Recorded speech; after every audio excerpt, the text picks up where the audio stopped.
ஒரு வீட்டை அடமான வைத்து கடன் பெற்றவன் கடனை கட்ட முடியவில்லை என்றால் வீட்டோட விஷத்தை குடிச்சு சாகுறானே. அப்ப வீட்டுக்கு வந்த நிலைமை நாட்டுக்கு நாளைக்கு வராதா? 10.5 லட்சம் கோடி கடன். இந்த 5 ஆண்டில் மட்டும் 4.5 லட்சம் கோடி கடன் பெற்றிருக்கிறார்கள். அந்த கடனை பெற்று நிறைவேற்றிய ஒரே ஒரு நலத்திட்டத்தை யாராவது சொல்ல முடியுமா? யார்? பொது விவாதத்தில் யாராவது எடுத்து வைப்பீர்களா? ஆட்சியாளர்கள் அதை அறிக்கை தருவார்களா?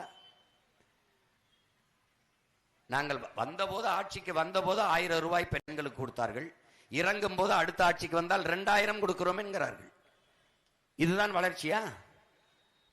1000 ரூபாய் கொடுத்தால் ஒரு நாளைக்கு 30 ரூபாய் வருது. மாசம் 1000 ரூபாய் கொடுத்தார். 30 ரூபாய் கூட எங்க அம்மாவால சம்பாதித்துக் கொள்ள முடியாத ஏழ்மை வறுமையில் ஏன் வைக்கிற?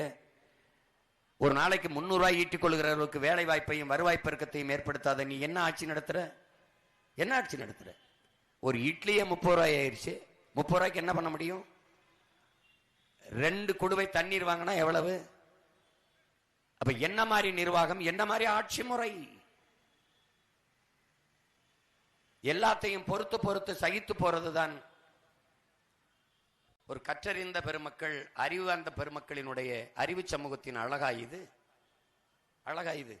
உலகிற்கு முதலாக நாகரிகத்தை, பண்பாட்டை கற்றுக் கொடுத்தவன், அறிவை கடன் கொடுத்த இனத்தின் மக்களான அரிசி பருப்புக்கும் வேட்டிக்கும் சேலைக்கும் 5க்கும் 10க்கும் கையேந்திர மானங்கட்ட ஈனக்கூட்டமாக மாறி போனோமானா, உலகத்துக்கு சோறு போட்ட இனம் இலவச அரிசிக்கு ஏங்கி நிற்பது கேவலம் இல்லையா?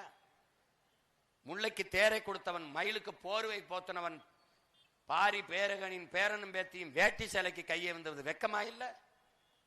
எப்படிப்பட்ட மானங்கட்ட நிலையில் நம்மளை நிறுத்தி விட்டார்கள் இந்த ஆட்சியாளர்கள்.